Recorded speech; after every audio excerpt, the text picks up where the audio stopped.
Good evening, ladies and gentlemen, and welcome to Heti TV's foreign language news broadcast. My name is Peter Gardish, and first, for the news in English. Right-wing lawmakers have voiced sharp criticism after Israel reportedly approved Jordan's transfer of arms to the Palestinian Authority. A Palestinian Arabic language newspaper reported the transfer of 1,500 weapons and combat equipment to strengthen the Palestinian Authority's security mechanism. The Minister of National Security, Itamar Ben-Gvir, called on Prime Minister Benjamin Netanyahu to ensure that the reports of the transfer of military equipment to terrorists are false, otherwise there will be consequences, as Israel Hayom quoted the politician as saying. Finance Minister Bezalel Smotrich was reportedly furious over the matter. Likewise, opposition Ze'ev Elkin called out the government for presenting itself as completely right-wing but failing to prevent rampant Palestinian terrorism. Prime Minister Benjamin Netanyahu also denied reports that Israel had handed over arms to the Palestinian Authority. U.S. President Joe Biden's decision to meet with Prime Minister Benjamin Netanyahu next Wednesday in New York on the sidelines of the UN General Assembly and not at the White House is the result of heated internal debates within the U.S. administration, which decided that a meeting at the White House could hurt the U.S. president politically and send the wrong message to the Israeli government, as Walla news portal quoted several senior U.S. officials saying. The fact that the meeting will take place in New York and not at the White House is a disappointment for Netanyahu, who had hoped for a photo op with the U.S. president in the Oval Office that could help him with the Israeli public.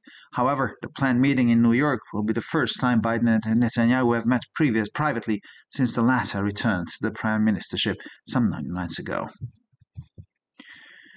In today's uncertain world, Europe must regain the trust of Europeans by addressing their aspirations and concerns, the European Commission President Ursula von der Leyen told this at the European Parliament's Strasbourg plenary.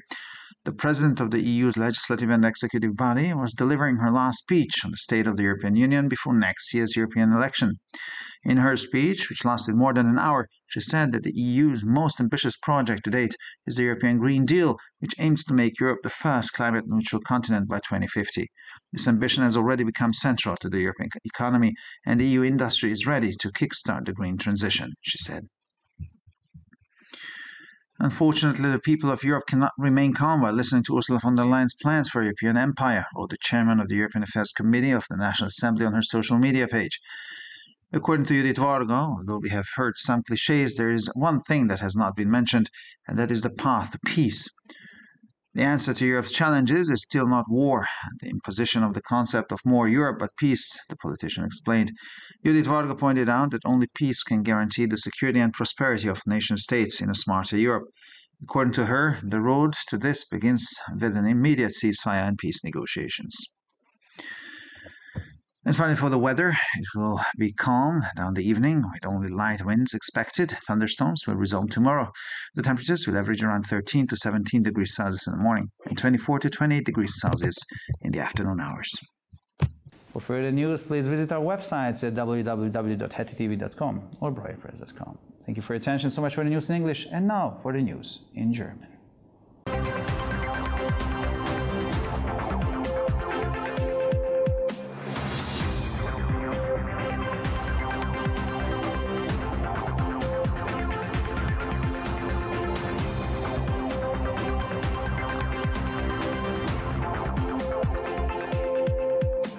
Schönen guten Abend, liebe Zuschauer. Mein Name ist Peter Gardish und nun zu den Nachrichten auf Deutsch. Rechtsgerichtete Gesetzgeber haben scharfe Kritik geäußert, nachdem Israel Berichten zufolge Jordaniens Waffentransfer an die palästinensische Autonomiebehörde genehmigt hat. Eine palästinensische arabischsprachige Zeitung berichtet über den Transfer von 1500 Waffen und Kampfausrüstung zur Stärkung der Sicherheitsmechanismen der palästinensischen Autonomiebehörde. Der Minister für nationale Sicherheit, Itamar Ben-Gvir, forderte Premierminister Benjamin Netanyahu auf, dafür zu sorgen, dass die Berichte über die Weitergabe von militärischer Ausrüstung an Terroristen falsch seien. Andernfalls wird es Konsequenzen geben, zitierte Israel Hayom den Politiker. Finanzminister Bezalel Smotrich war Berichten zufolge wütend über diese Angelegenheit. Auch der Oppositionspolitiker Ze'ev Elkin warf der Regierung vor, sich als völlig rechts zu präsentieren, aber nicht in der Lage zu sein, den zügellosen palästinensischen Terrorismus zu verhindern. Ministerpräsident Benjamin Netanyahu dementierte auch Berichte, wonach Israel Waffen an die palästinensische Autonomiebehörde geliefert habe.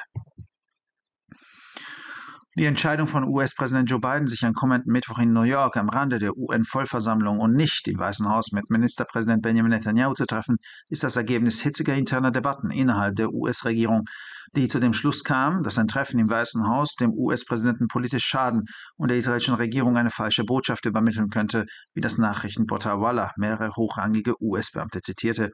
Die Tatsache, dass das Treffen in New York und nicht im Weißen Haus in Washington stattfinden wird, ist eine Enttäuschung für Netanyahu, der auf einen Fototermin mit dem US-Präsidenten im Oval Office gehofft hatte, der ihm in der israelischen Öffentlichkeit helfen könnte. Das geplante Treffen in New York wird jedoch das erste Mal sein, dass Biden und Netanyahu privat zusammenkommen, seit Netanyahu vor etwa 9 Monaten ins Amt des Premierministers zurückgekehrt ist. In der heutigen unsicheren Welt muss Europa das Vertrauen der Europäer zurückgewinnen, indem es auf ihre Wünsche und Sorgen eingeht, sagte die Präsidentin der Europäischen Kommission Ursula von der Leyen vor dem Plenum des Europäischen Parlaments in Straßburg.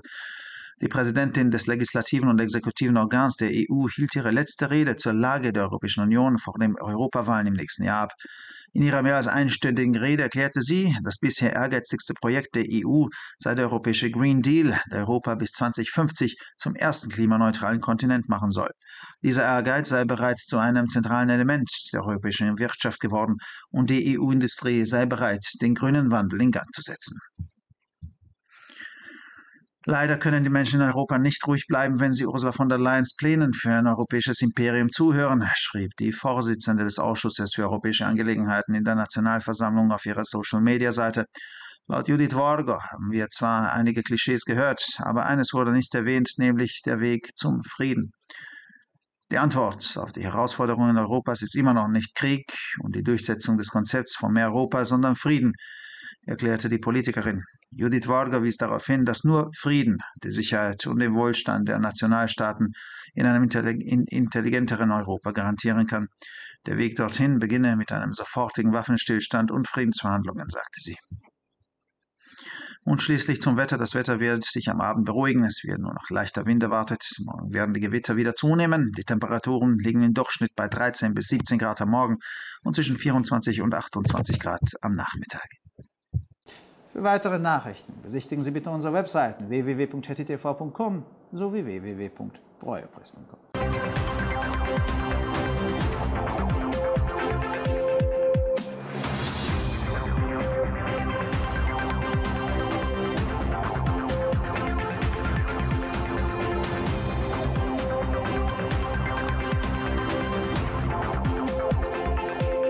ערב טוב, גבירותיי ורבותיי, שמי אדם ברויר זאבי, ואלה הם החדשות בעברית.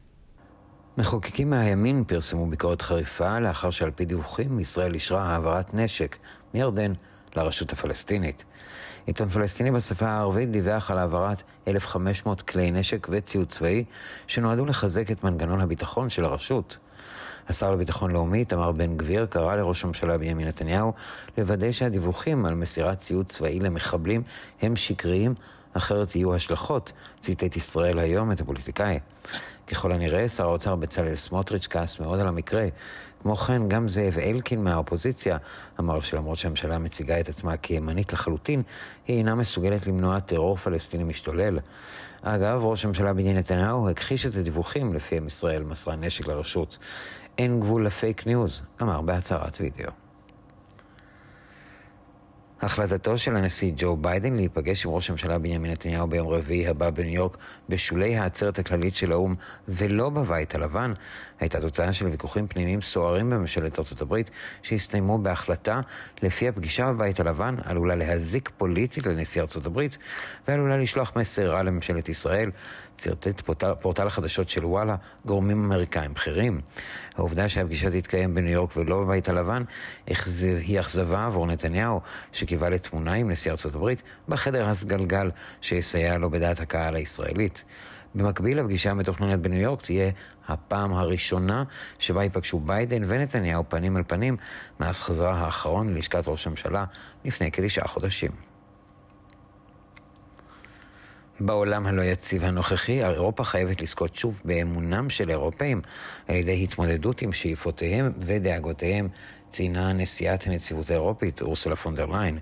בישיבת המליאה של הפרלמנט האירופי בשטרסבורג, נשיאת הגוף המציע והמבצע של האיחוד האירופי נשאה את נאומה האחרון על מצב האיחוד האירופי לפני הבחירות לפרלמנט בשנה הבאה.